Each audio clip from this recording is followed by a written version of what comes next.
Hello guys, അപ്പോൾ ഞാൻ കുറച്ച് ലൈറ്റിൻ്റെ ഓർഡർ ഉണ്ടായിരുന്നു. അതെടുക്കാൻ വേണ്ടി മാർക്കറ്റിൽ കൂടെ ഇറങ്ങിയതാണ്. അപ്പോൾ കണ്ടറിയങ്ങട്ടെ ഇത്. അപ്പോൾ ഇതുപോലെ കുറേ സ്ഥലത്ത് ഇതേപോലെ പ്രശ്നങ്ങളുണ്ടാവും. അപ്പോൾ നമ്മൾ മലയാളീസ് ആരും ഇതിൽ ഇടപെടാൻ നിൽക്കരുത്.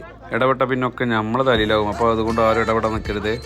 അപ്പോൾ കഴിഞ്ഞ് വീട്ടിട്ട് കുറേ ആൾക്കാർ ചോദിച്ചു ഏതാ 350 ലൈറ്റ് ഉള്ളത്. ഈ കാണുന്ന ലൈറ്റിനുണ്ട് 350. എല്ലാത്തിനും ഇല്ല, ചിലതിന് അങ്ങോട്ടും ഇങ്ങോട്ട് മാറ്റം വരുവേ. അതേപോലെ കുറേ സീലിംഗ് ലൈറ്റുകൾ വന്നിക്കണേ. അതും കുറേ ആൾക്കാർ കഴിഞ്ഞ വീട്ടിൽ ചോദിച്ചായിരുന്നു. അപ്പോൾ ഇതിൻ്റെ എല്ലാത്തിൻ്റെയും റേറ്റ് എനിക്കറിയില്ല, എന്നാലും ഞാൻ അറിയണതിൻ്റെ കുറച്ച് റേറ്റുകളൊക്കെ ഞാൻ ഇതിൽ മെൻഷൻ ചെയ്യുന്നുണ്ട്. അപ്പോൾ എന്തായാലും നാട്ടിലേറെ റേറ്റ് കുറവിനാട്ടോ ഇവിടെ സാധനം കിട്ടുന്നത്. പിന്നെ കുറേ ആൾക്കാർ സംശയം കൊറിയർ ചാർജ് വരുമെന്ന്. അപ്പോൾ ഇതിലെന്തായാലും കൊറിയർ ചാർജ് എക്സ്ട്രാ വരും. എന്തായാലും ഒരു പീസ് മാത്രം എടുക്കുന്നവർക്ക് നഷ്ടമായിരിക്കണം.